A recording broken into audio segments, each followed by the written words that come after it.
A little over a week ago, Infinity Ward showed off Modern Warfare's new and improved multiplayer experience. Modern Warfare's Online is unlike any other Call of Duty, as it completely ignores some of the traditional norms of the game. Infinity Ward has reshaped Call of Duty's Online into a refreshing and exciting revision of the franchise's main selling point. What's up guys, it's Brandon from Gamer Gab, and today we are going to be going over Call of Duty's recent online multiplayer reveal. We're going to start with the realism mode because that was the highlight of the reveal to me. I pretty much play hardcore whenever possible. I have a lot of questions for the realism mode. For those of you who didn't see it, it's kind of like hardcore, but more hardcore.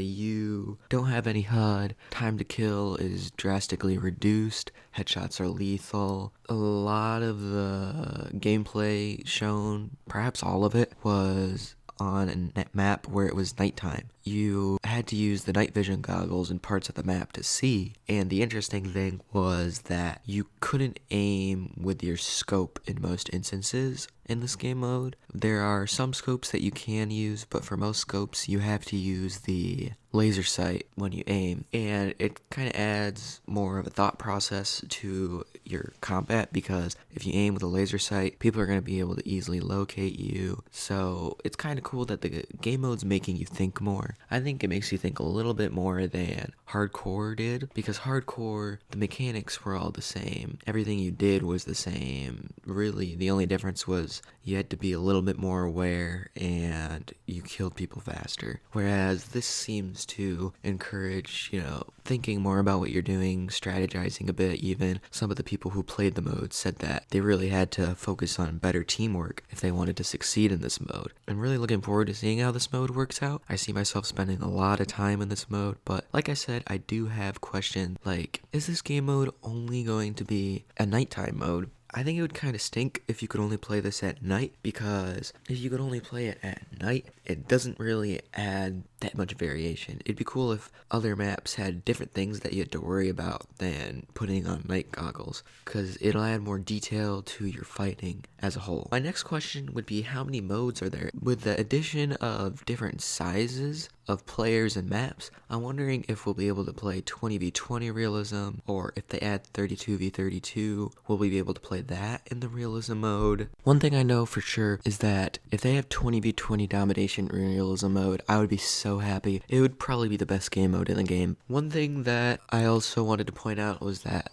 the size of the fight is going to be changing. They're going to be adding 20 versus 20, and they may be adding 32 versus 32, or even 100 players in a lobby, which is going to be pretty interesting to see. Some people are concerned that the servers won't be able to keep up with this increase in players, but I don't think they would be adding this many players if they didn't have the servers to keep up with it. So I'm not really concerned about that. If there is some lag, especially in like 32v32 or 50v50, I wouldn't necessarily be surprised, but I don't see it happening. The extra vehicles that they've added as well will be a great change to combat. I believe you can fly helicopters and stuff in the bigger game modes, so I'm definitely looking forward to seeing just how much larger scale combat changes the meta of Call of Duty as a whole. I think that this is a very big leap for the franchise. They also are adding a 2 versus 2 mode, which I am very excited about. How it works is you have 40 seconds to kill the 2 people on the other team, and then after that it turns into a capture the flag, where there is a flag that shows up in the middle of the map, and I think you have to secure it uncontested for 3 seconds. If the timer runs out for that, I believe it goes to whoever has the most health. Everybody goes in with the same classes. I believe it alternates or rotates every round, but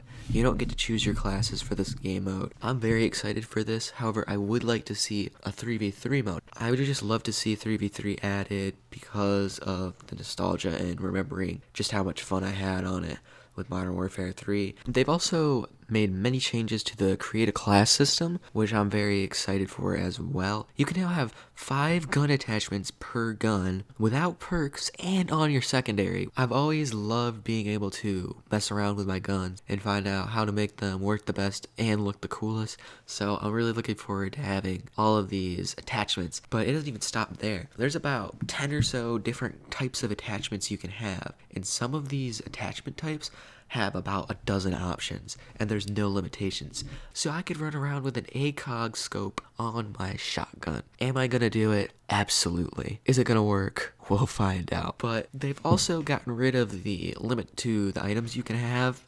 People who play Call of Duty know that you usually have a limit of like 10 items per class, which I have always despised because it limits my ability to create my own personalized class. I really didn't like the give or take that I had there. I did like the class setup that Call of Duty Ghosts had, where there wasn't necessarily an item limit, but for your perks, instead of just picking 3 perks max, there was a perk points system where there were dozens of perks worth a different amount of points each, and you had, I think, 8 points to start. So you could pick as many perks as you can within that limit, but each perk, depending on the value, was worth a different amount. So you could kind of plan what perks you want the most and try to really fit within that budget the best you can. And it really made creating a class more interesting. And on top of that, there were certain ways to get more perk points. So if you got rid of, I believe, your tactical, your lethal, or your secondary, all of those would give you a perk point if you got rid of them. So by making some sacrifices in your loadout, you could get more perks. And I understand that it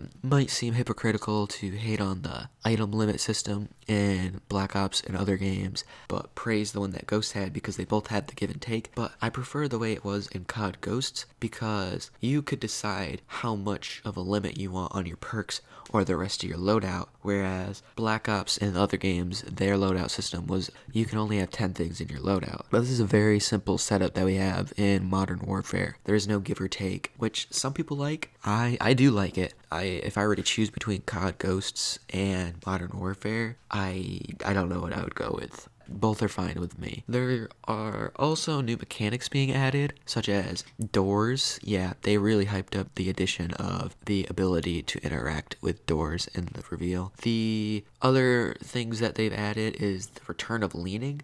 I don't know if it's the same as it was in Call of Duty Ghosts, but I really enjoyed being able to lean. It made, taking angles on the enemies more interesting. I believe you can also shoot out lights and street lights in Modern Warfare, which will be interesting in the nighttime modes, especially in realism mode, because, you might be able to see a road and then they shoot the lights out, and now you have to put those night goggles back on. So it's another great way and simple way to interact with your environment. Call of Duty isn't the most in-depth or destructive game, but I feel like the route that they took with the ability to interact with the environment is much better than in previous installments, especially Call of Duty Ghosts, where it seemed like you were going to be able to blow up buildings and stuff, but you could barely do anything. They also have another mode called Cyborg Attack. It seems like they're replacing Search with it, but they might have both. They're pretty similar, except in Cyborg Attack, both teams are playing attack, and they have to attack the same objective, and then whoever plants the bomb has to protect the bomb. And then on top of that, you are able to revive your teammates, which isn't the most unique thing ever. In Call of Duty Ghosts, they had Search and Rescue, which was search and destroy, except you can revive teammates. I don't know how many times you can be revived. I think it's unlimited, but you might only get 1 second chance. So it's kind of a cool take on innovating a classic game mode. I could definitely see them having both, because some people might prefer the classic search experience, and I think it'd be kind of weird to get rid of such a classic game mode. We'll see what happens when the game comes out. I expect both to be there, but if there's only one, I'll just play whatever's there.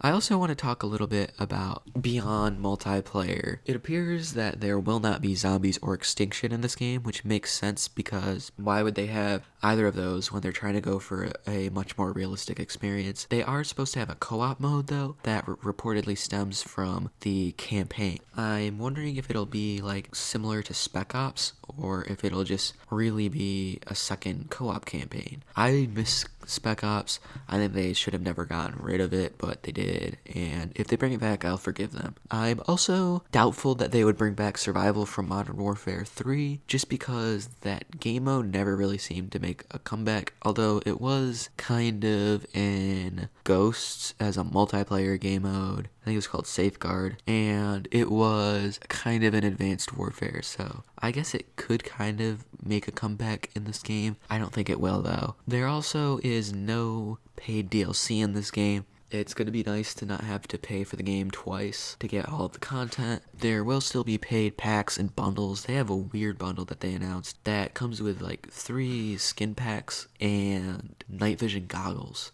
I think it's impressive that the night goggles can be included in a bundle with a video game like this and only be $200. I would have thought night vision goggles would cost way more. A lot of people are saying that with the larger game modes, this game is going to pose a threat to Battlefield and its success because they're adding all this customizability, realism, interactive environment, and larger scale combat. Battlefield and COD have obviously been competitors in the past. I do think that this will increase the competition with Battlefield with the changes they made, but I still think that both games will sell fine. Battlefield will still easily be a successful franchise. From what I saw of Modern Warfare's 20 versus 20, it still looked like a very close quarters environment, especially compared to Battlefield maps, where there's always areas with plenty of open space. I don't think that there's quite the same game still, but I could see people being more drawn to Call of Duty because now it's encouraging a more diversified online playlist. That's pretty much going to do it for this one, guys. Thank you for watching. If you enjoyed the video,